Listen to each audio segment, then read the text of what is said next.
Good morning all of you. 12th physics के अंतर्गत आज हम बात करने जा रहे हैं विशेष टॉपिक की, और वो है चुंबकत्व का आणविक सिद्धांत। वास्तव में चुंबकत्व के सिद्धांत के आधार पर कार्य करता है, उसकी प्रवृत्ति क्यों होती है, इस तरह से चुंबकीय प्रेरण के गुण क्यों उत्पन्न होते हैं, स्वतंत्रतापूर्वक लटकाए जाने पर वह सदैव उत्तर और दक्षिण दिशा में ही क्यों ठहरता है, इन सारी चीज़ों की जो व्याख्या होती है। इवन ऑफ ये कहा जाता है कि चुंबक के ध्रुवों को बिल्कुल अलग नहीं किया जा सकता, तो उसके पीछे कौन से तथ्य मौजूद हैं और उसका सिद्धांत क्या है, उस पर चर्चा करने जा रहे हैं। तो बेसिकली जो मैं बताने जा रहा हूँ कि चुंबकत्व का आणविक सिद्धांत है, वो मुख्यतः 3 बिंदुओं के अंतर्गत कार्य करता है। उसको 3 हिस्सों में बांटा गया, एक तरह से कहा जा सकता है। तो चलिए बात करते हैं चुंबकत्व के आणविक सिद्धांत की। तो चुंबकत्व के आणविक सिद्धांत का सबसे पहला बिंदु ये बोला जाता है कि जो प्रत्येक चुंबक, जितने भी चुंबक या चुंबकीय पदार्थ होते हैं, वो छोटे छोटे अणुओं से मिलकर बना होता है, जिसके बारे में हम शुरू से जानते हैं। ये हमारा एटॉमिक थ्योरी भी बोलता है कि प्रत्येक पदार्थ छोटे छोटे अणुओं से मिलकर बना होता है। तो वैसे ही जो चुंबक है वो भी छोटे छोटे अणुओं से मिलकर बना होता है। अब सबसे इंपॉर्टेंट चीज़ इसमें क्या है कि उसका जो प्रत्येक अणु है स्वयं में अपने आप में एक पूर्ण चुंबक होता है। कि इस आधार पर देखें तो मैं डायग्राम के माध्यम से समझाने का प्रयास करूंगा कि जैसे ये चुंबक है, तो ये जो चुंबक बनाया गया है वो वास्तव में छोटे छोटे अणुओं से बनकर मिलकर बना हुआ है। ये दिखाई दे रहा है जैसा कि मैं बना रहा हूँ, इस प्रकार से उसको छोटे छोटे हिस्सों में डिवाइड किया जाता है। और ये बोला जाता है कि जो चुंबक है उसका प्रत्येक अणु, यहाँ पर जितने भी अणुओं की बात की जा रही है, इस प्रकार से जितने भी अणु दर्शाए जा रहे हैं, वो सारे के सारे अणु जो है वो अपने आप में एक पूर्ण चुंबक होता है, जिसे अणु चुंबक या मूल चुंबक की संज्ञा दी जाती है। इसके पीछे कारण ये है, जैसे इसमें बहुत सारे अणु दिखाई दे रहे हैं, छोटे छोटे हिस्से दिखाई दे रहे हैं, तो इसका प्रत्येक भाग, कोई भी भाग अणु चुंबक या मूल चुंबक कहलाता है।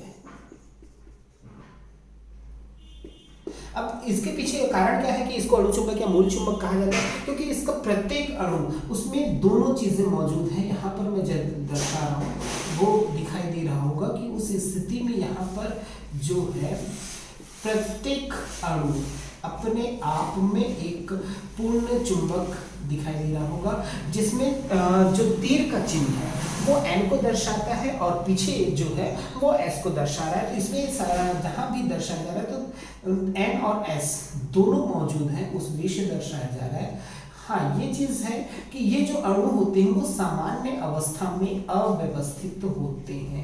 ये कहा जा सकता है कि सिंपल कंडीशन में जब ये चुंबक रखे जाते हैं, चुंबकीय पदार्थ रखे जाते हैं, तो वो अव्यवस्थित रहते हैं, उनकी दिशा निश्चित नहीं होती। जैसा कि इसमें दिखाया गया है कि ये विभिन्न अलग अलग प्रकार से एक सिस्टम बनाकर रखे गए हैं, तो ये जो कहलाते हैं वो अणु चुंबक कहलाते हैं। और हर अणु चुंबक में बात की जाए तो N और S दोनों मौजूद है, इसलिए इसको पूर्ण चुंबक या अणु चुंबक कहा जाता है।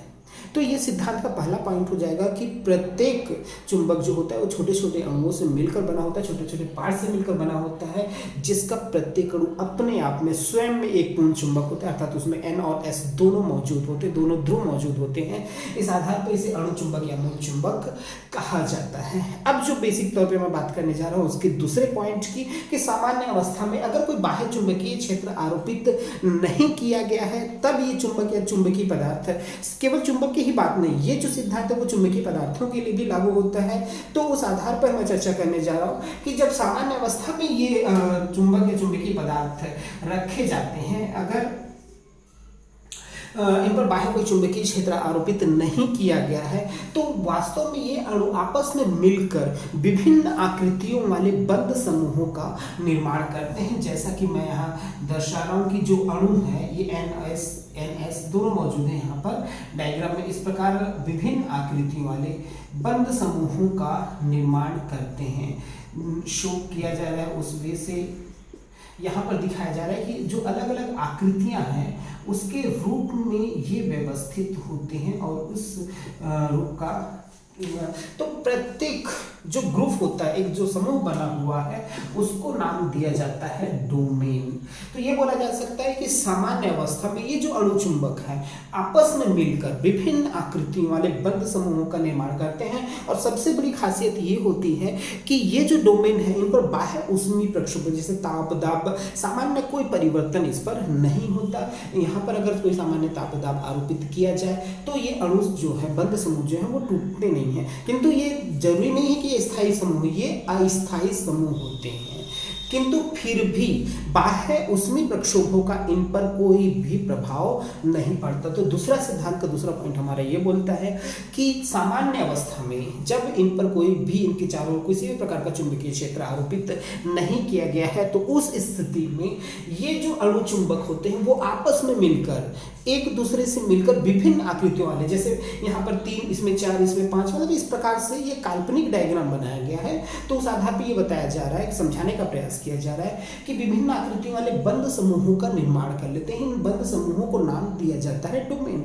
और इस डोमेन पर बाह्य ऊष्मीय जो परिवर्तन होते हैं, चाहे ताप हो चाहे दाब हो, उसका कोई सामान्य ताप दाब का किसी भी प्रकार से कोई प्रभाव नहीं पड़ता। ये दूसरा नियम है चुंबकत्व के आणविक सिद्धांत का।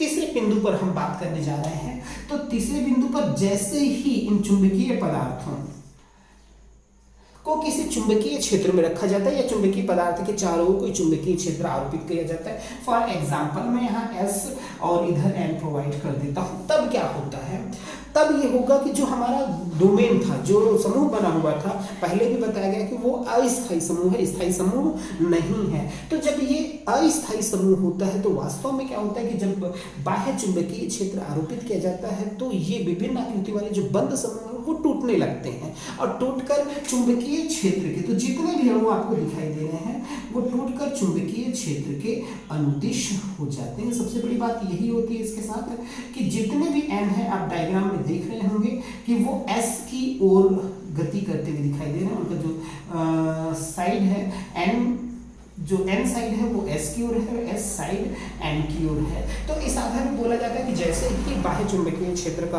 आरोपित किया जाता है तो जो बंद आकृति है वो टूट जाता है और टूटने के पश्चात वो एक स्थिर, एक निश्चित नियमानुसार व्यवस्थित हो जाते हैं। सभी N सिरा, सभी अणु चुंबक का N सिरा जो है वो S की ओर आकर्षित हो जाता है। तो इस प्रकार ये तीसरा बिंदु है अणु चुंबकत्व के आणविक सिद्धांत का कि अगर इनके ये जो चुंबकीय पदार्थ होते हैं इनके चारों ओर अगर कोई चुंबकीय क्षेत्र आरोपित किया जाए तो ये विभिन्न आकृति वाले बंद समूह टूटकर चुंबकीय क्षेत्र के अनुदिश होने का प्रयास करते हैं। ये चुंबकत्व का आणविक सिद्धांत।